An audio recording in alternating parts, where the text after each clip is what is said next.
అయిపోయింది. ఏం చేయాలని మీరేదో డూప్లికేషన్ ఏదో చేస్తున్నారు కాబట్టి మార్కులన్నీ మళ్ళీ క్వాలిఫికేషన్స్ మారిస్తే కూడా మళ్ళీ అదే మరిగి వచ్చారు. అంటే ఒక్కసారి ఇంట్రెస్ట్ క్రియేట్ అయితే ఎట్లుంటుందో ఇది ఒక చరిత్రని మీ అందరికీ విజ్ఞప్తి చేస్తున్నా. నేను కూడా టీచర్ కావాల్సిన వాడిని. యూనివర్సిటీ చదివేటప్పుడు మా వైస్ ఛాన్సలరు నన్ను పిలిచి, నేనంటే అభిమానంగా ఉండేవాడు, నన్ను పిలిచి అడిగాడు, నీవంటే నాకు అభిమానం, మెరిట్ ఉంది, నువ్వు టీచర్గా చేరతానంటే ఎకనామిక్స్లో నేను ఇంటర్వ్యూ పెట్టి చేయగలుగుతానంటే నేను ఒకటే చెప్పాను మా వైస్ ఛాన్సలర్కి, నేను టీచర్గా చేరడం లేదు, నేను ఎమ్మెల్యేగా పోటీ చేస్తున్నాను అంటే నేను అప్పటికే నిర్ణయం చేసుకున్నాను అని చెప్పి, అంటే ఆయన ఒక మాట అన్నాడు, అందరూ లెక్చరర్ ఉద్యోగం అంటే మంచి ఉద్యోగం, మీకన్నా వారానికి 4 గంటలు పనిచేయాలి.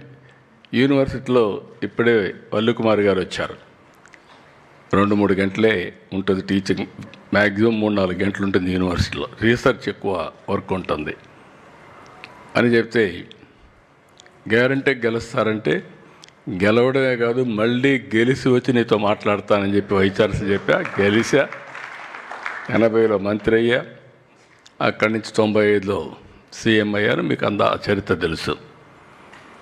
ఇక్కడ మీరు గుర్తుపెట్టుకోవాల్సింది, ఈరోజు ఈ రాష్ట్రంలో ఉండే టీచర్స్, నేను 95లో ముఖ్యమంత్రి అయినప్పుడు పేరెంట్స్ని టీచర్స్ని ఎక్కడికి పోయినా చెప్తూ వచ్చేవాడిని. అప్పుడు నేను ఒక విజన్ ఇచ్చాను. ఆ విజన్ ఐటీ. ప్రతి ఒక్క ఇంట్లో ఒక ఐటీని చదివించండి, వాళ్ళకు బ్రహ్మాండంగా భవిష్యత్తు ఉంటుందని చెప్పా. చాలామంది అంతవరకు ఊర్లో ఉండేవాళ్ళు టౌన్స్కి వచ్చి పిల్లల్ని చదివించారు. నేను ఇంకొక మాట కూడా చెప్పాను, మీ పిల్లలకు ఎంత డబ్బులు ఇస్తారు, ఎంత ఆస్తి ఇస్తారనే ముఖ్యం కాదు, మీరు బాగా చదివిస్తే మీరు ఊహించిన దానికంటే ఎక్కువ సంపాదించే శక్తి వాళ్ళకు వస్తుంది. అది తెలివితేటల వల్ల, నాలెడ్జ్ వల్ల, చదువు వల్ల వస్తుంది చెప్పేవాడిని. ఈరోజు ఎన్నో సంవత్సరాలు అయిపోలా, అంతా కలిసి 25-30 సంవత్సరాలు. ఇక్కడ చదువుకున్న పిల్లలు ప్రపంచం మొత్తం వెళ్ళి, మీరు ఏ దేశానికైనా వెళ్ళండి ప్రపంచంలో, ఆ దేశంలో తెలుగు వాళ్ళు ఉంటారు. పాష్ లొకాలిటీకి వెళ్ళండి, గట్టిగా తెలుగులో అరిస్తే ఒక 50 మంది 100 మంది వస్తారు. ఈరోజు ప్రపంచం మొత్తం హైయెస్ట్ పర్ క్యాపిటా ఇన్కమ్ ఎవరు సంపాదిస్తున్నారంటే దానికి చిరునామా భారతీయులు.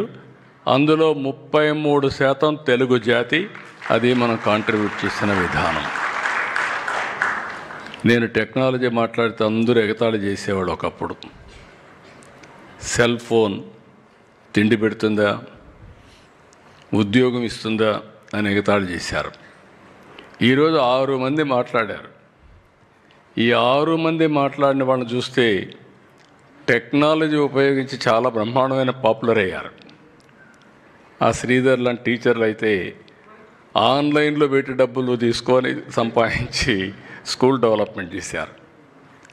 నాకు అందుకే ఇప్పుడు ఒక ఆలోచన వచ్చింది, మీరు వస్తూ ఉంటే మీరందరూ ప్రతి ఒక్క స్కూల్లో ఒక సోషల్ మీడియా ప్లాట్ఫామ్ ఒకటి పెట్టి, మీరు చేసే పనులన్నీ సోషల్ మీడియాలో పెట్టి, మీ పాత స్టూడెంట్స్ అందరినీ, మీ పాత స్టూడెంట్స్ని, మిగిలిన వాళ్ళని, మీ ప్రాంతంలో ఉండే ప్రజలను కూడా దాంట్లో కానీ ఇన్వాల్వ్ చేసి చేయగలిగితే మీ స్కూల్కి ఎంత డబ్బులు కావాలంత డబ్బులు వస్తుంది, ఎంత నాలెడ్జ్ కావాలంత నాలెడ్జ్ వస్తుంది.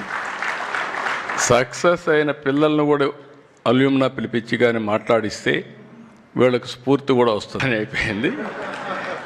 ఏం చేయాలని మీరేదో డూప్లికేషన్ ఏదో చేస్తున్నారు కాబట్టి మార్కులన్నీ మళ్ళీ క్వాలిఫికేషన్స్ మారిస్తే కూడా మళ్ళీ అదే మరిగి వచ్చారు. అంటే ఒక్కసారి ఇంట్రెస్ట్ క్రియేట్ అయితే ఎట్లుంటుందో ఇది ఒక చరిత్రని మీ అందరికీ విజ్ఞప్తి చేస్తున్నా. నేను కూడా టీచర్ కావాల్సిన వాడిని.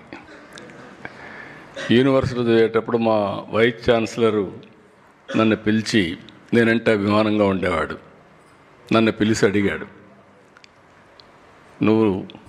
నీవంటే నాకు అభిమానం, మెరిట్ ఉంది, నువ్వు టీచర్గా చేరతానంటే ఎకనామిక్స్లో నేను ఇంటర్వ్యూ పెట్టి చేయగలుగుతానంటే నేను ఒకటే చెప్పాను మా వైస్ ఛాన్సలర్కి, నేను టీచర్గా చేరడం లేదు, నేను ఎమ్మెల్యేగా పోటీ చేస్తున్నాను అంటే నేను అప్పటికే నిర్ణయం చేసుకున్నాను అని చెప్పి, అంటే ఆయన ఒక మాట అన్నాడు, అందరూ లెక్చరర్ ఉద్యోగం అంటే మంచి ఉద్యోగం, మీకన్నా వారానికి 4 గంటలు పనిచేయాలి. యూనివర్సిటీలో ఇప్పుడే వల్లుకుమారి గారు వచ్చారు, 2-3 గంటలే ఉంటుంది టీచింగ్, మ్యాక్సిమం 3-4 గంటలు ఉంటుంది యూనివర్సిటీలో, రీసెర్చ్ ఎక్కువ వర్క్ ఉంటుంది అని చెప్తే, గ్యారంటీ గెలుస్తారంటే గెలవడమే కాదు మళ్ళీ గెలిచి వచ్చి నీతో మాట్లాడతానని చెప్పి వైస్ ఛాన్సలర్ చెప్పా. గెలిచా, 80లో మంత్రి అయ్యా, అక్కడి నుంచి 95లో సీఎం అయ్యారు. మీకు ఆ చరిత్ర తెలుసు. ఇక్కడ మీరు గుర్తుపెట్టుకోవాల్సింది, ఈరోజు ఈ రాష్ట్రంలో ఉండే టీచర్స్, నేను 95లో ముఖ్యమంత్రి అయినప్పుడు పేరెంట్స్ని టీచర్స్ని ఎక్కడికి పోయినా చెప్తూ వచ్చేవాడిని.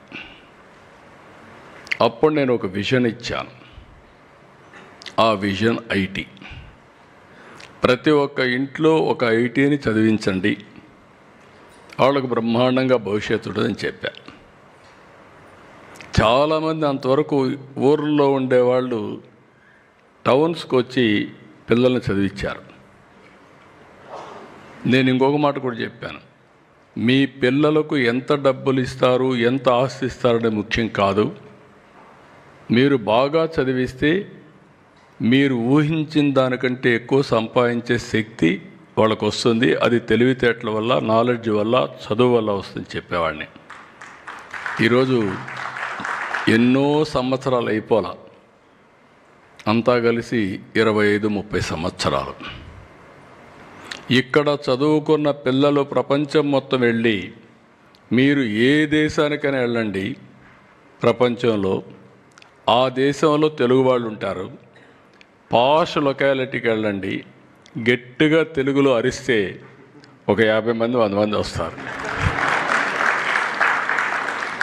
ఈరోజు ప్రపంచం మొత్తం హైయెస్ట్ పర్ క్యాపిటా ఇన్కమ్ ఎవరు సంపాదిస్తున్నారంటే దానికి చిరునామా భారతీయులు. అందులో 33% తెలుగు జాతి. అది మనం కాంట్రిబ్యూట్ చేసిన విధానం. నేను టెక్నాలజీ మాట్లాడితే అందరూ ఎగతాళి చేసేవాడు ఒకప్పుడు. సెల్ ఫోన్ తిండి పెడుతుందా, ఉద్యోగం ఇస్తుందా అని ఎగతాళి చేశారు. ఈరోజు 6 మంది మాట్లాడారు.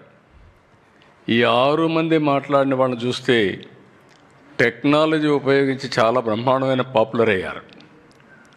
ఆ శ్రీధర్ లాంటి టీచర్లు అయితే ఆన్లైన్లో పెట్టి డబ్బులు తీసుకొని సంపాదించి స్కూల్ డెవలప్మెంట్ చేశారు. నాకు అందుకే ఇప్పుడు ఒక ఆలోచన వచ్చింది, మీరు వస్తూ ఉంటే మీరందరూ ప్రతి ఒక్క స్కూల్లో ఒక సోషల్ మీడియా ప్లాట్ఫామ్ ఒకటి పెట్టి, మీరు చేసే పనులన్నీ సోషల్ మీడియాలో పెట్టి, మీ పాత స్టూడెంట్స్ అందరినీ, మీ పాత స్టూడెంట్స్ని, మిగిలిన వాళ్ళని, మీ ప్రాంతంలో ఉండే ప్రజలను కూడా దాంట్లో కానీ ఇన్వాల్వ్ చేసి చేయగలిగితే మీ స్కూల్కి ఎంత డబ్బులు కావాలంత డబ్బులు వస్తుంది, ఎంత నాలెడ్జ్ కావాలంత నాలెడ్జ్ వస్తుంది. సక్సెస్ అయిన పిల్లలను కూడా అల్యూమ్నా పిలిపించి కానీ మాట్లాడిస్తే వీళ్ళకి స్ఫూర్తి కూడా వస్తుంది.